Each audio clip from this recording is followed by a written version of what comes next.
దినవృత్తాంతముల 2వ గ్రంథము 32వ అధ్యాయము.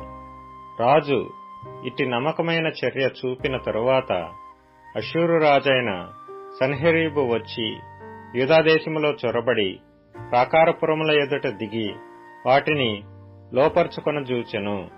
సన్హెరీబు దండెత్తి వచ్చి యెరూషలేము మీద యుద్ధము చేయనుద్దేశించి ఉన్నాడని హిజ్కియా చూచి పట్టణము బయటనున్న ఊటల నీళ్లను అడ్డవలెనని తలచి తన అధిపతులతోనూ పరాక్రమశాలులతోనూ యోచన చేయగా వారతనికి సహాయము చేసిరి.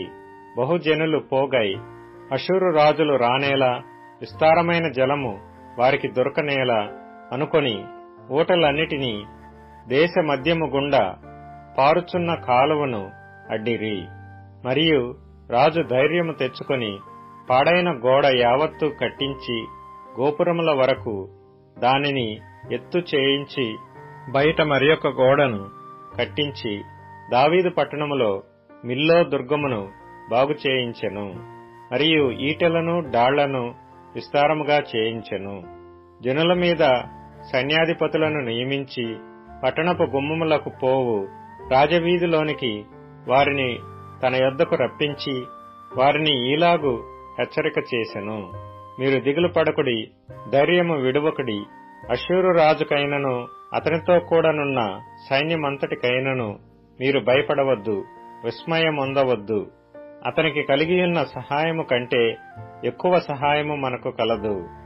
మాంస సంబంధమైన బాహువే అతనికి అండ. మనకు సహాయం చేయుటకును మన యుద్ధములను జరిగించుటకును మన దేవుడైన యెహోవా మనకు తోడుగా ఉన్నాడని చెప్పగా జనులు యూదారాజైన హిజ్కియా చెప్పిన మాటల యందు నమ్మికయించిరి. ఇది అయిన తరువాత అష్షూరు రాజైన సన్హెరీబు తన బలగమంతటితో లాకీషును ముట్టడి వేయిచుండి యెరూషలేమునకు యూదారాజైన హిజ్కియా యొద్దకును యెరూషలేమునందున్న యూదావారందరి యొద్దకును తన సేవకులను పంపి ఇలాగు ప్రకటన చేయించెను. అష్షూరు రాజైన సన్హెరీబు సెలవిచ్చినదేమనగా, దేని నమ్మి మీరు ముట్టడి వేయబడియున్న యెరూషలేములో నిలుచుతున్నారు? కరువు చేతను దాహము చేతను మిమ్మును చంపుటకై మన దేవుడైన యెహోవా అష్షూరు రాజు చేతిలో నుండి మనలను విడిపించునని చెప్పి హిజ్కియా మిమ్మును ప్రేరేపించుచున్నాడు గదా.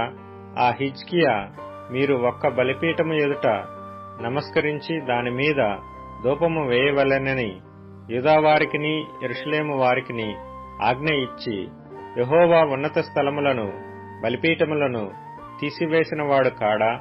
నేనును నా పితరులను ఇతర దేశముల జనులకందరికిని ఏమేమి చేసితమో మీరెరుగరా?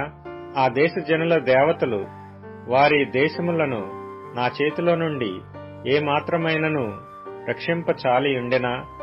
మీ దేవుడు మిమ్మును నా చేతిలో నుండి విడిపింపగలడనుకొనుటకు నా పితరులు బొత్తిగా నిర్మూలము చేసిన ఆయా దేశస్థుల సకల దేవతలలోనూ తన జనులను నా చేతిలో నుండి విడిపింపగలిగిన దేవుడొకడైనా ఇండెనా? కాబట్టి ఇప్పుడు హిజ్కియా చేత మీరు మోసపోకుడి. మీరు ఇట్టి ప్రేరేపణకు లోబడకుడి. అతన్ని నమ్ముకొనకుడి. ఏ జనుల దేవుడైనను ఏ రాజ్యపు దేవుడైనను తన జనులను నా చేతిలో నుండి గాని నా పితరుల చేతిలో నుండి గాని విడిపింపలేకపోగా మీ దేవుడు నా చేతిలో నుండి మిమ్మును మొదలే విడిపింపలేకపోవును గదా అనెను. అతని సేవకులు దేవుడైన యెహోవా మీదను ఆయన సేవకుడైన హిజ్కియా మీదను ఇంకనూ పేలాపనలు పేలిరి. అదియుగాక ఇతర దేశముల జనుల దేవతలు తమ జనులను నా చేతిలో నుండి ఏలాగున విడిపింపలేకపోయిరో అలాగున హిజ్కియా సేవించు దేవుడును తన జనులను నా చేతిలో నుండి విడిపింపలేకపోవునని ఇశ్రాయేలు దేవుడైన యెహోవాను నిందించుటకును ఆయన మీద అపవాదములు పలుకుటకును అతడు పత్రికలు వ్రాసి పంపెను. అప్పుడు వారు పట్టణమును పట్టుకొనవలెనన్న యోచనతో ప్రాకారము మీదనున్న యెరూషలేము కాపురస్తులను బెదిరించుటకును నొప్పించుటకును యూద భాషలో బిగ్గరగా వారితో ఆ మాటలు పలికిరి. మరియు వారు మనుష్యుల చేతి పని అయిన భూజనుల దేవతల మీద తాము పలికిన దూషణలను యెరూషలేము యొక్క దేవుని మీద కూడను పలికిరి. రాజైన హిజ్కియాయును ఆమోజు కుమారుడైన యెషయా అను ప్రవక్తయును ఇందును గురించి ప్రార్థించి ఆకాశము తట్టు చూచి మొర్రపెట్టగా యెహోవా ఒక దూతను పంపెను. అతడు అష్షూరు రాజు దండులోని పరాక్రమశాలులనందరినీ సేనా నాయకులను అధికారులను నాశనము చేయగా అష్షూరు రాజు సిగ్గునొందిన వాడై తన దేశమునకు తిరిగిపోయెను. అంతటా అతడు తన దేవుని గుడిలో చొచ్చినప్పుడు అతని కడుపున పుట్టిన వారే అతని అక్కడ కత్తిచేత చంపిరి.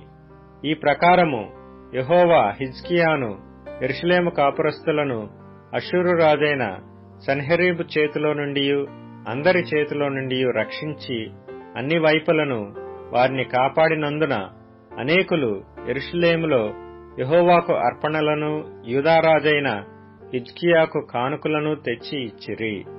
అందువలన అతడు అప్పటి నుండి సకల జనముల దృష్టికి ఘనత నొందిన వాడాయెను. ఆ దినములలో హిజ్కియా రోగి అయి మరణదశలో నుండెను. అతడు యెహోవాకు మొర్రపెట్టగా ఆయన అతనికి తన చిత్తమును తెలియపరిచి అతనికి సూచన ఒకటి దయచేసెను.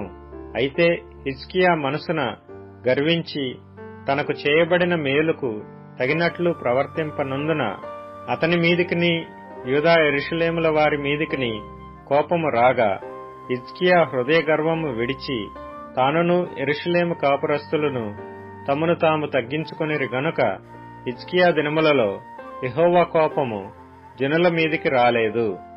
హిజ్కియాకు అతి విస్తారమైన ఐశ్వర్యమును ఘనతయు కలిగెను. అతడు వెండి బంగారములను రత్నములను సుగంధ ద్రవ్యములను డాళ్లను నానా విధములగు శ్రేష్టమైన ఉపకరణములను సంపాదించి వాటికి బొక్కసములను కట్టించెను. ధాన్యమును ద్రాక్షారసమును తైలమును ఉంచుటకు కొట్లను పలు విధముల పశువులకు శాలలను మందలకు దొడ్లను కట్టించెను.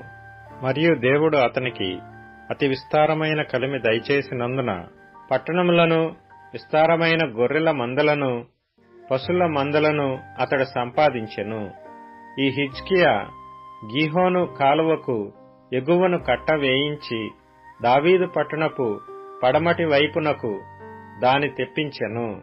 హిజ్కియా తాను పూనుకొనిన సర్వ ప్రయత్నముల యందును వృద్ధి పొందెను.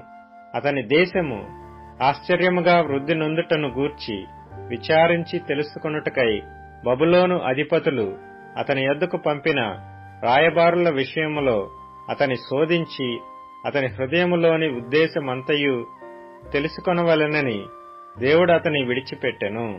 హిజ్కియా చేసిన ఇతర కార్యములను గూర్చియు అతడు చూపిన భక్తిని గూర్చియు ప్రవక్తయును ఆమోజు కుమారుడు నగు యెషయాకు కలిగిన దర్శనముల గ్రంథమునందును యూదా ఇశ్రాయేలీల రాజుల గ్రంథమునందును వ్రాయబడి ఉన్నది. హిజ్కియా తన పితరులతో కూడా నిద్రించగా జనులు దావీదు సంతతి వారి శ్మశాన భూమియందు కట్టబడిన పై స్థానమునందు అతని పాతిపెట్టిరి. అతడు మరణమొందినప్పుడు యూదావారందరూ యెరూషలేము కాపురస్తులందరూ అతనికి ఉత్తర క్రియలను ఘనముగా జరిగించిరి. అతని కుమారుడైన మనష్షే అతనికి మారుగా రాజాయెను.